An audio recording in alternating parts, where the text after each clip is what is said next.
আসলে আমি কে? আমি মানুষ না জানোয়ার?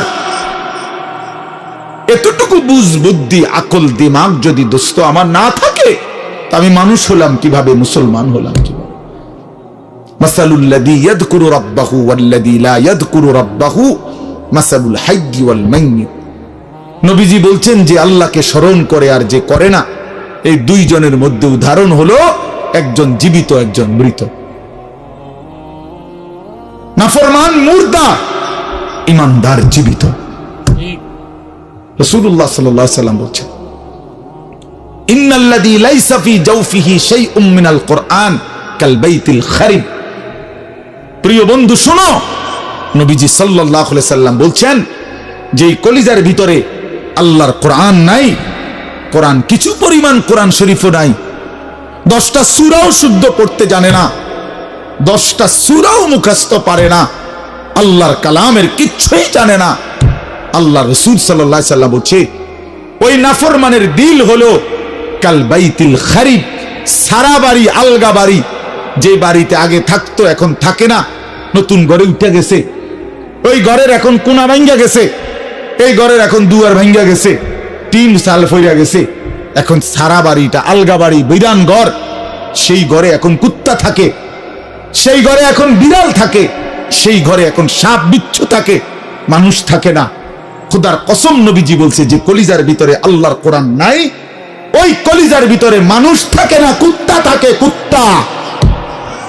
ওই কুত্তা থাকে, কুত্তা, কুত্তা থাকে ওই কলিজার ভিতরে, সাপ থাকে, বিচ্ছু থাকে, ওটাতে বিড়াল থাকে, ইন্দুর থাকে, কেচ্ছা থাকে, মানুষ থাকে না।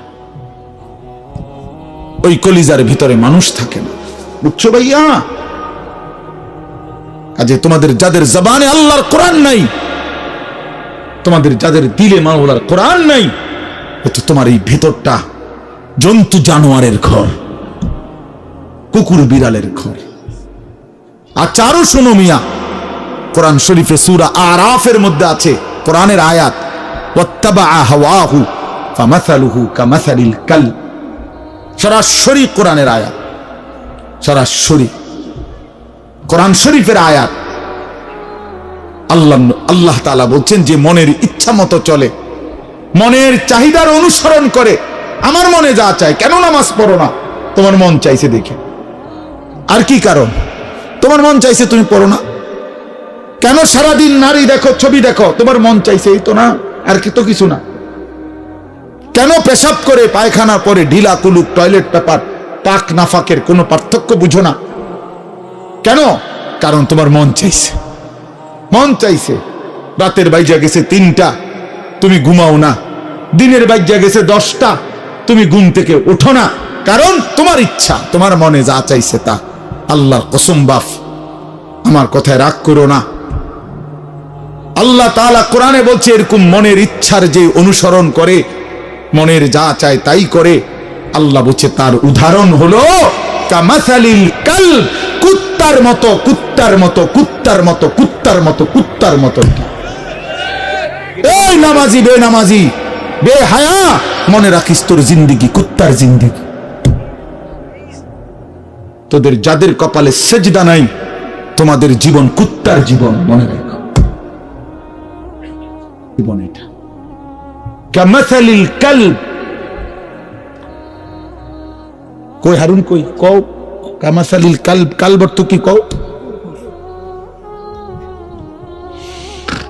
বলো, এরা তো সব আমার ছাত্র, হারুন, এই যে রবি, বলো। কামাসালিল কালব, কুকুরের মতো আল্লাহ বলছে কোরআন। এ তো কোনো ব্যাখ্যার কিছু নাই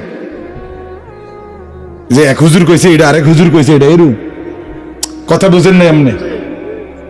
এটা ব্যাখ্যার কিছু আছে এখানে? এটা তো স্বাভাবিক বাংলা, সোজা বাংলা। কামাসালিল কালব, কুকুরের মতো। ওই জিন্দেগি কুত্তার জিন্দেগি, যে জিন্দেগি নাফরমানের জিন্দেগি, নাফরমানের জীবন। এজন্য দোস্ত রহম করো নিজের উপর। আমার চিৎকার চেঁচামেচির একটাই মাকসাদ, সারাটা বছর আমি চিল্লাই, এই এক কথার ফেরি করি, তুমি তোমারে কদর করো, আমার বাবা আপনাদেরকে বলি, বাবারা যারা বয়স্ক আছেন, আপনি ইনসাফের সাথে বলেন, আপনি মুসলমান।